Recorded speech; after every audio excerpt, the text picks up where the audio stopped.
नमस्कार, मैं हूं आपके साथ मयंक। तो देखिए, जिस बात का इंतज़ार था वो इंतज़ार अब पूरा हुआ। गाज़ा के लिए अली ख़ामेनेई साहब ने बड़ा ऐलान किया है। गाज़ा पर अली ख़ामेनेई साहब की एंट्री हो गई है पूरे गाज़ा के मसले पर।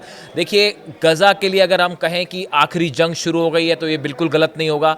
अगले चंद दिन, 4 से 5 दिन बेहद अहम होने वाले हैं और इसी बीच में कुछ बड़े डेवलपमेंट्स हुए हैं ईरान में, जिससे एक क्लियर कट मैसेज जा रहा है कि अली ख़ामेनेई साहब ने, ईरान की सरकार ने एक बड़ा स्टैंड ले लिया है, एक बड़ा रुख तय कर लिया है कि गाज़ा को लेकर क्या करना है।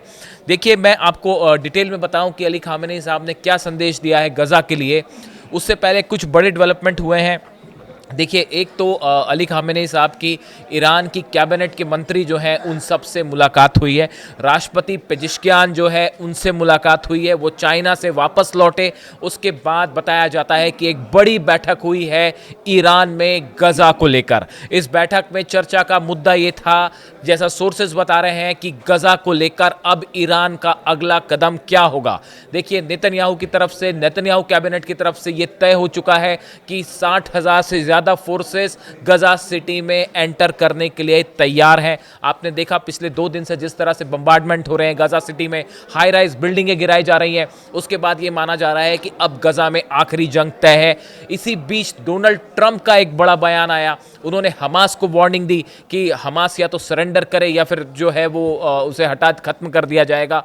डोनाल्ड ट्रंप की इस चेतावनी के फौरन बाद अली ख़ामेनेई साहब की तरफ से बड़ा बयान आया है। उन्होंने 5-6 बड़ी बातें कही हैं, जिससे ये तय माना जा रहा है कि शायद गाज़ा पे अब ईरान का क्या रुख होगा। ईरान ने अपना फैसला कर लिया है।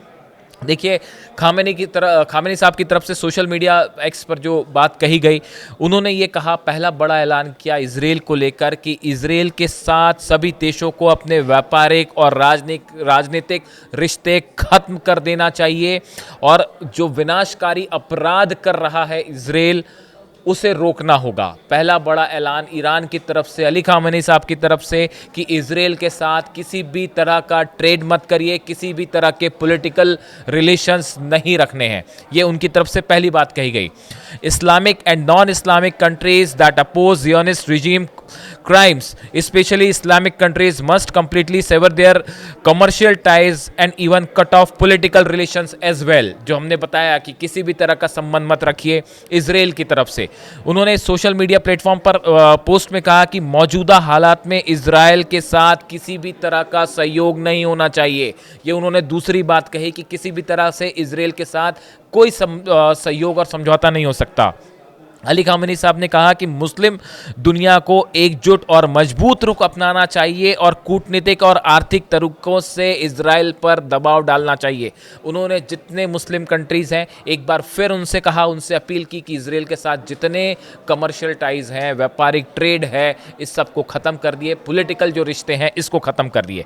ये उनकी तरफ से बड़ा एक अपील है मुस्लिम कंट्रीज से। हमने देखा पीछे बैठक हुई थी, उसमें भी ईरान का ये रुख था। इसके साथ उन्होंने ये कहा कि पीड़ितों के साथ एकजुटता ज़रूरी है। वक्त आ गया है कि अब गाज़ा को लेकर पूरी दुनिया के मुल्क एकजुट हो जाएं, खासकर इस्लामिक कंट्रीज़ वो एकजुट हो जाएं। अगर अब नहीं तो फिर कभी नहीं। इसके अलावा उन्होंने एक और बड़ी बात कही है जो काफ़ी सारे देशों के लिए एक प्रकार से एक संदेश माना जा रहा है। उन्होंने साफ किया कि अगर गाज़ा के मुद्दे पे कोई चुप रहता है तो उसे निष्क्रिय माना जाएगा। उन्होंने कहा कि अब गाज़ा पर चुप रहने का समय खत्म हो चुका है। गाज़ा पर किसी सूरत में आप चुप मत रहिए।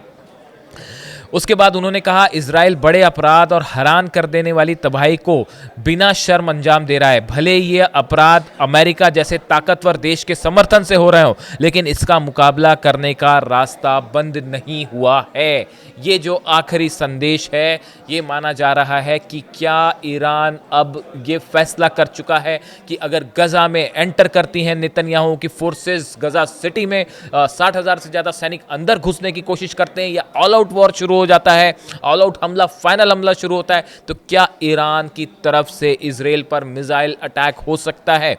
देखिए ये जो बात संदेश आया है अली खामेनी साहब का, इसको ये एक ऐसे समय में ये संदेश आया है जब ईरान एक बड़ी वॉर एक्सरसाइज को हाल ही में उसने कंप्लीट किया है।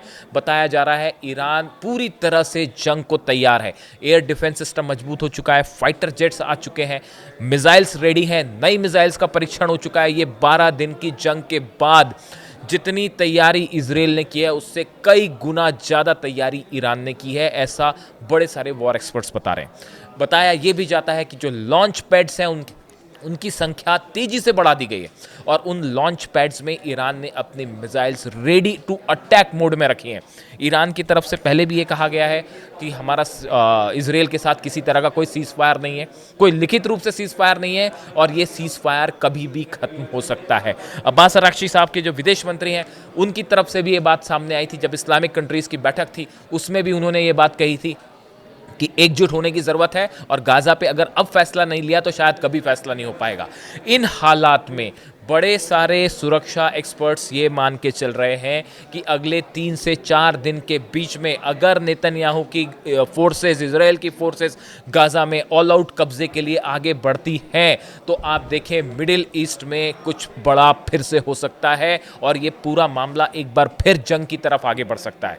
जिस तरह से हुतीज़ को समर्थन दिया है ईरान ने, हुतीज़ की मिसाइल्स ने जिस तरह से इजराइल को निशाना बनाया, क्लस्टर बॉम्ब्स थे उसके ऊपर और जो आधुनिक मिसाइल्स थी जिसमें नई टेक्नोलॉजी यूज़ की गई जिससे इजराइल में बड़े नुकसान की खबरें, ऐसे हालात में एक तरह से खुल के जो है वो ईरान जो है हुतीज़ के साथ खड़ा है। बताया जा रहा है कि कमांडर्स भी ईरान के जो है वो यमन में हैं, उनकी मदद कर रहे हैं।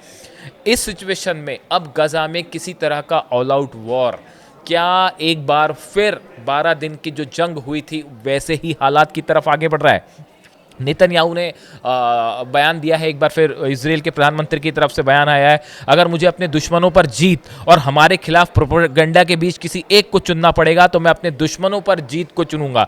मैं नहीं चाहता कि हमारे बारे में ऐसे आर्टिकल छपें जिसमें कहा जाए कि हम दुश्मन से हार गए, लेकिन दुनिया की मीडिया में हमारे लिए अच्छी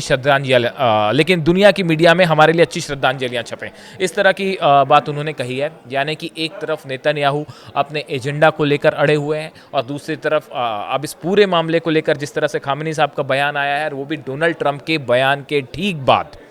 एक प्रकार से ये कहा जा रहा है कि जिस तरह से ये हो रहा था कि अमेरिका जो है वो पूरी तरह से इजराइल के साथ इस मुद्दे पर खड़ा है, ऐसे में अली खामेनी साहब का ये मैसेज कि इजराइल के खिलाफ खड़े हो जाइए, क्या ये बड़ी जंग का इशारा है?